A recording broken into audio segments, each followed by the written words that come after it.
Hello everybody, a new game just arrived to the Nintendo Switch. Demolish Build lets you use heavy machinery in order to build up substantial company. The basic idea is simple yet challenging. You have to buy new vehicles, use them to complete missions, and then get capital to develop your business. This is a construction game that is relatively extensive and well put together, but we are talking about a game that attracted attention on PC.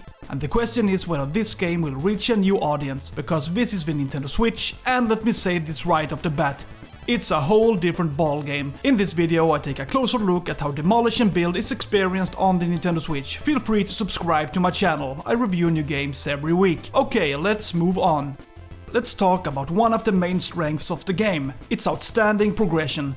In the beginning you own a pickup truck and a few tools. In other words, you are nobody. But to become a great entrepreneur, you need to be prepared to put in time and a lot of work. You want to go from collecting trash to owning and driving the biggest and baddest machines available. We're talking about excavators and crawler cranes. But the road to success is filled with tasks that require patience. You get various contracts that in return give you experience and money. Here you have to level the terrain and remove vegetation. The bulldozer is one of the first machines you use and a fun complement to other tasks. A similar vehicle is the skid loader, which has some interchangeable parts. It can use a shovel, a jackhammer or a lift. But with the use of this machine also comes one of the game's more frustrating contracts, when you have to remove concrete walls with a jackhammer. It is required to have a methodical approach combined with a certain accuracy. Each concrete wall is relatively small and you have to maneuver in a proper way to remove each part. This is also one of the game's challenges, getting used to the controls. Many machines are challenging to control and sometimes feel like they have a life of their own. The problem is that the control cannot be customized. Take the car for example. A typical control scheme when driving a car in three-dimensional environments is to accelerate with ZR and steer with the left stick. But in this game you do all the maneuvers with the left stick.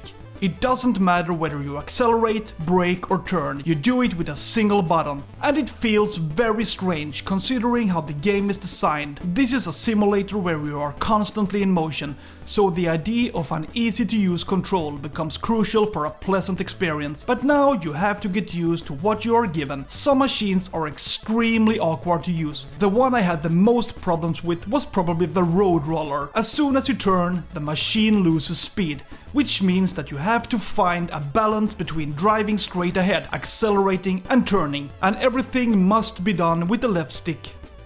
One aspect that takes this game in an exciting direction is the implementation of properties, which means investing and restoring camps, gardens and specific buildings. If you do a good job, it becomes a stable source of income, but it's required that each place is restored to 100%. But you also have to take care of each area.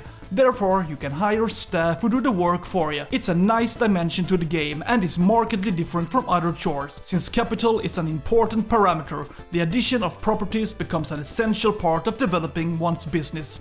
Let's discuss performance. Early into the game, I find that there are problems.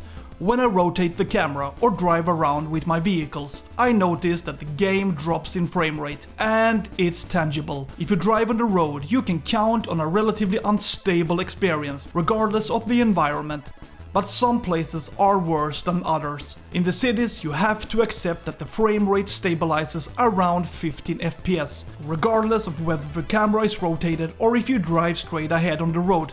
The experience is roughly the same. The sad thing was that I had to stop playing just to rest my eyes, and after seeing some great images of what the game looks like on PC, this version feels like a letdown. It's a real shame because this is basically a very entertaining game. However, the frame rate issues really affect the experience, making it borderline unplayable and something that should be fixed immediately. There are also a lot of pop-ins in the game. Regardless of whether it's trees, boulders or facades, you can see how the various objects are uploaded as you get closer. Demolish Build is a game that can appeal to all those who love to demolish buildings and be part of a process that takes you from nothing to something. But unfortunately, the console version needs an update right now.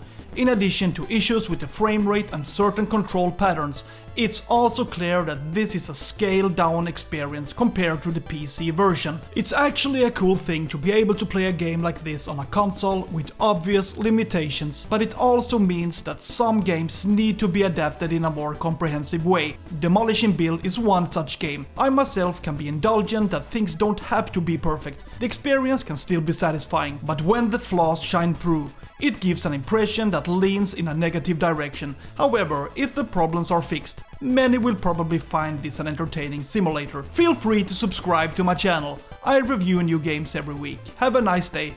See ya!